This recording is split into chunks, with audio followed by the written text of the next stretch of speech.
Hello बच्चों, नमस्कार। चलिए अब हम पढ़ने वाले हैं कंसंट्रेशन के बारे में। ये आपके इस चैप्टर का आखिरी टॉपिक है। कंसंट्रेशन होता क्या है? कंसंट्रेशन आपका सॉल्यूट और सॉल्यूशन का एक रेशियो होता है, बट अलग अलग तरीकों से क्योंकि इसको निकाला जाता है तो इसलिए हमारे पास कई सारे कंसंट्रेशन टर्म है। बुक की बात माने तो बुक के अनुसार मास परसेंटेज पहला हो गया W/W, मोल फ्रैक्शन, मोलैरिटी और मोलैलिटी यही है। इसके अलावा भी होता है परसेंट बाय वॉल्यूम होता है, परसेंट मास बाय वॉल्यूम होता है, पार्ट्स पर मिलियन होता है। ठीक है, वो सारी चीजें हैं। मोलैरिटी में दो अलग अलग केस है। तो ये सब चीजें हैं। देखो, सबसे पहली बात कंसंट्रेशन का टॉपिक है और एक दो बातें मैं सबसे पहले इसमें आपको बताना चाहूंगा। जो कंसंट्रेशन होता है वो या तो उसके अंदर वॉल्यूम वाला टर्म होगा या फिर उसके अंदर वॉल्यूम वाला टर्म नहीं होगा। ठीक है, कंसिस्ट वॉल्यूम और डज नॉट कंसिस्ट वॉल्यूम, या तो उसके अंदर वॉल्यूम होगा या फिर उसके अंदर वॉल्यूम नहीं होगा। वॉल्यूम टर्म कह लो या फिर वी कह लो। तो जिसके अंदर वॉल्यूम होता है ना, जिसके अंदर वॉल्यूम होता है तो वो होता है टेम्परेचर डिपेंडेंट। क्या होता है वो? Temperature dependent concentration. क्योंकि आपको मालूम होना चाहिए जो वॉल्यूम होता है वो टेम्परेचर के चेंज करने से चेंज हो जाता है। ठीक है, और ये वाला हो गया टेम्परेचर इंडिपेंडेंट।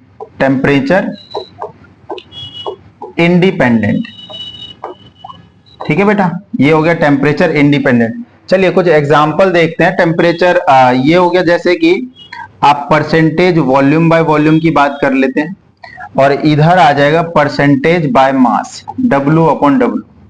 W मतलब मास लेना है और V का मतलब वॉल्यूम लेना है। उसके बाद दूसरा एक बहुत महत्वपूर्ण है, इधर लिख दो आप मोलैरिटी और इधर आप लिख सकते हो मोलैरिटी, इधर लिख सकते हो आप मोलैलिटी। ठीक है, उसके बाद इधर आप लिख सकते हो तीसरे नंबर पे मोलैलिटी के बाद पार्ट्स पर मिलियन, जिसको शॉर्ट में ppm कहते हैं बेटा जी, पार्ट्स पर मिलियन। इधर तीसरा नाम आ जाएगा नॉर्मेलिटी, और इधर एक और नाम आ जाएगा बेटा चौथा, मोल फ्रैक्शन। ये चौथा नाम इधर आ जाएगा। तो आप ध्यान दीजिए कि आपको पढ़ने इतने ही है। ठीक है ना, टोटल हमें 7 टर्म पढ़ने हैं। टोटल कितने पढ़ने हैं? 7 टर्म्स पढ़ने हैं। ठीक है, तो एक काम करते हैं, पहला वाला टर्म हम पढ़ते हैं। पहला वाला, ठीक है, परसेंट बाय मास, जो कि बुक में भी आपका ये पहला टॉपिक है। तो first topic percent by mass. देखो बहुत मुश्किल नहीं होता, आसान सी चीज है। इसको देखो निकालते कैसे, परसेंट बाय मास को लिखते कैसे वो तो डिनोट करने का तरीका तो ये हो गया ना। बाकी निकालते कैसे, देखो ऊपर में आपको लिखना है मास ऑफ सॉल्यूट और नीचे में आप लिखेंगे मास ऑफ सॉल्यूशन। और परसेंटेज में आंसर निकालना है ना, 100 से आप मल्टीप्लाई कर दीजिए, ये आ जाएगा परसेंट बाय मास। ठीक है, तो आपको मतलब ठीक है, फॉर्मूला मैंने बता दिया, लेकिन इस चीज का मीनिंग क्या हुआ। मान लो कि कोई एक कंटेनर है, लेट से कोई भी एक कंटेनर है, कोई छोटा सा कंटेनर है और इस कंटेनर पे लिखा हुआ है, कुछ लिखा हुआ है, इस पे ऐसा लिखा हुआ है 2% NaOH बाय मास, ऐसा कुछ लिखा हुआ है बेटा कंटेनर के ऊपर। तो इसकी मीनिंग आपको समझनी पड़ेगी। तो ध्यान दो, जब भी ये परसेंटेज की बात करें ना तो आप उसको यूं देखो कि टोटल अमाउंट 100 ले लो।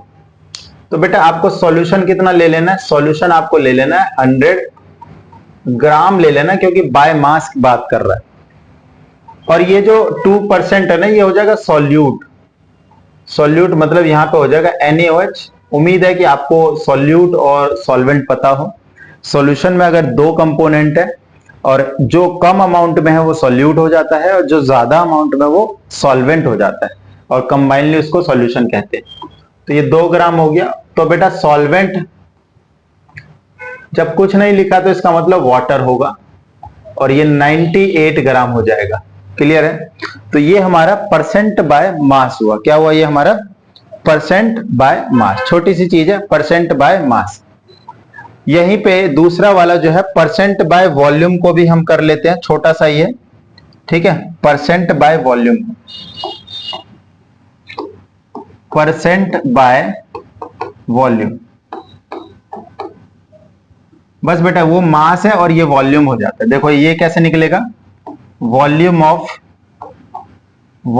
सॉल्यूट और अपॉन में volume of solution, volume of solution into में 100, इनटू में 100। ये छोटा सा फॉर्मूला हो जाएगा। मतलब इसका मीनिंग क्या हो गया, अगर मान लो यही कंटेनर है और इसी कंटेनर को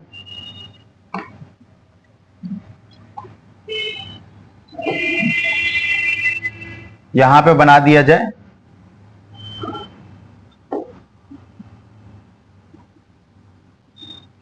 और यहां पे हम लिख दे, क्या लिख दे इसको, बाय मास की जगह बाय वॉल्यूम कर देते बेटा।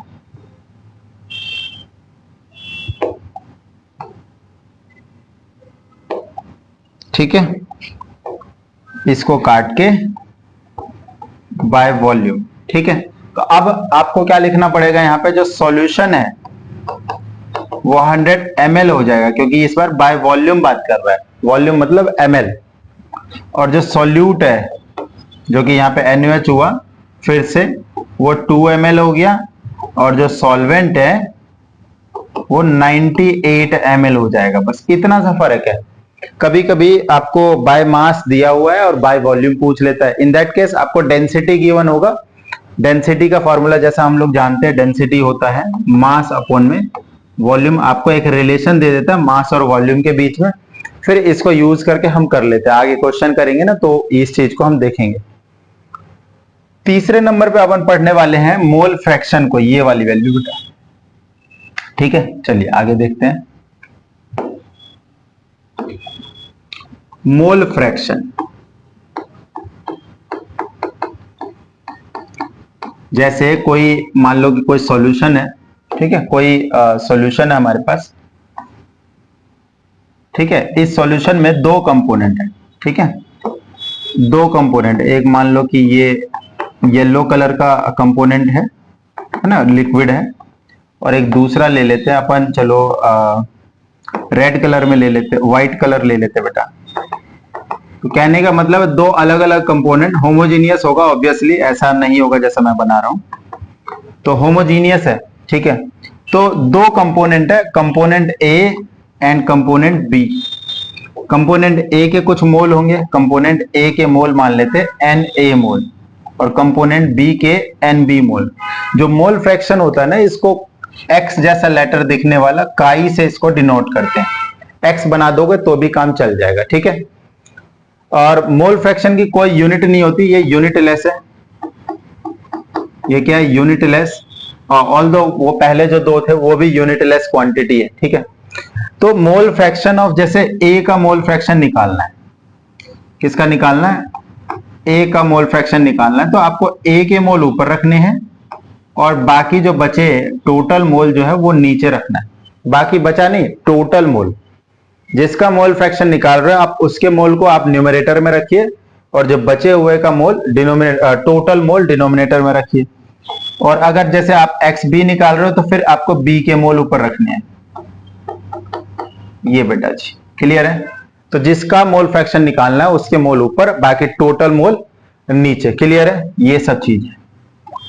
अब एक और चीज यहां पे समझ लो कि सम ऑफ मोल फ्रैक्शन की बात करें तो यहां पे जैसे 2 कंपोनेंट है, तो 2 कंपोनेंट XA प्लस XB, बेटा इसको ऐड करोगे ना तो आंसर 1 आएगा। तो सम ऑफ मोल फ्रैक्शन कितना आ जाएगा, सम ऑफ मोल फ्रैक्शन आ जाएगा 1। सम ऑफ मोल फ्रैक्शन कितना आ जाएगा, 1। ठीक है, तो ये मोल फ्रैक्शन के बारे में इतनी चीज काफी है। इट्स अ यूनिटलेस क्वांटिटी, काई से इसको डिनोट करते हैं। अगर मान लो 3 कंपोनेंट होता तो तीसरे का भी मोल फ्रैक्शन आ जाता है, उसका हो जाता, मान लो C होता तो NC अपॉन में टोटल मोल। क्लियर है? तो ये तीन चीजें हो गई बेटा, एक हमने ये वाला कर लिया, ये वाला कर लिया और ये वाला कर लिया। ठीक है, एक और बता देता हूं, पार्ट्स पर मिलियन, और फिर बाकी बची तीन चीजें अगली वीडियो में करेंगे। पार्ट्स पर मिलियन बेटा जी, देखो तीसरा,